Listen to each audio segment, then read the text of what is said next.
নিরপেক্ষ নির্বাচন হলে দেশের মানুষ রাখাল রাজা শহীদ প্রেসিডেন্ট জিয়াউর রহমানের দলকে বিজয়ী করবে, এই কথা বলেন অ্যাডভোকেট শামসুর রহমান শিমুল বিশ্বাস।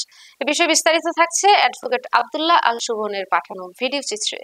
দেশে যখনই নিরপেক্ষ নির্বাচন হয়, এদেশের মানুষ রাখাল রাজা শহীদ প্রেসিডেন্ট জিয়াউর রহমানকে দলের বিজয়ী হবে বলে মন্তব্য করেছেন বেগম খালেদা জিয়ার ব্যক্তিগত সহকারী ও পাবনা ৫ আসনের এমপি প্রার্থী অ্যাডভোকেট শামসুর রহমান শিমুল বিশ্বাস শুক্রবার দাসুরিয়া ট্রাফিক মোড়ে স্থানীয় বিএনপির পক্ষ থেকে আয়োজিত আলোচনা সভা ও কর্মী সমাবেশে প্রধান অতিথির বক্তব্য তিনি এসব কথা বলেন। পাবনা ৪ আসনের মনোনীত প্রার্থী হিসেবে বেগম খালেদা জিয়ার উপদেষ্টা হাবিবুর রহমান হাবিব বক্তব্য দেন। তিনি বলেন, আমরা ফ্যাসিস্ট সরকারকে বিদায় করেছি, আমরা বেগম খালেদা জিয়ার চোখের পানি মুছে দিতে চাই। দাসুরিয়া ইউনিয়ন বিএনপির সভাপতি সুলভ মালিথার সভাপতিত্বে প্রধান বক্তা হিসেবে উপস্থিত ছিলেন পাবনা জেলা বিএনপির সদস্য সচিব অ্যাডভোকেট মাসুদুর রহমান খন্দকার।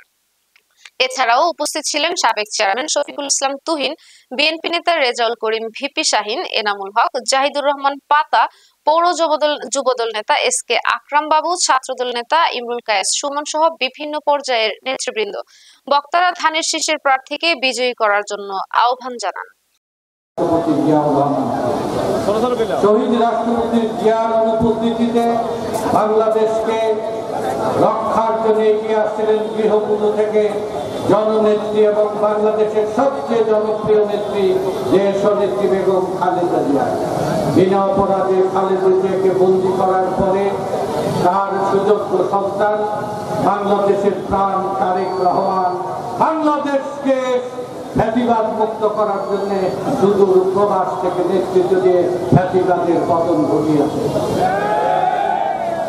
৭ই নভেম্বর শহীদ জিয়া, ৯০-এর গণবিপ্লবে খালেদা জিয়া, ফ্যাসিবাদ এবং স্বৈরতন্ত্রের পতনে তারেক রহমান।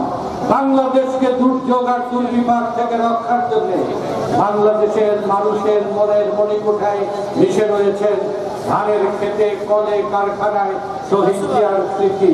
এই শহীদ জিয়ার দল, খালেদা জিয়ার দল, তারেক রহমানের দল বাংলাদেশকে অতীতের যে কোনো দুর্যোগ থেকে রক্ষার জন্য এগিয়ে এসেছেন। বাংলাদেশের সাধারণ মানুষ মন প্রাণ দিয়ে এই দলকে ভালোবাসে। যখনই নিরপেক্ষ নির্বাচন হয় তখনই মানুষ জোট পেতে ধানের শীষকে বিজয়ী করে। এই সংগ্রামের এই পথে ১৭ বছরে আমাদের সহস্র সহকর্মী রক্ত দিয়েছে, জীবন দিয়েছে, ক্রস ফায়ারে মৃত্যুবরণ করেছে, জেলখানায় মৃত্যুবরণ করেছে।